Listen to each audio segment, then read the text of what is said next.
How to fix photo preview not showing in Windows 10 and Windows 11. Okay, so you can put the search button and search for the option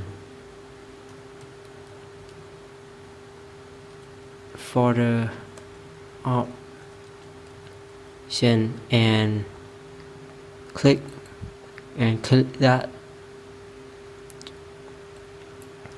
Okay, you can put tab view tab and uncheck always show icon never thumbnail. Okay, and then you can click apply and okay, the default photo preview is showing right now. Like and subscribe.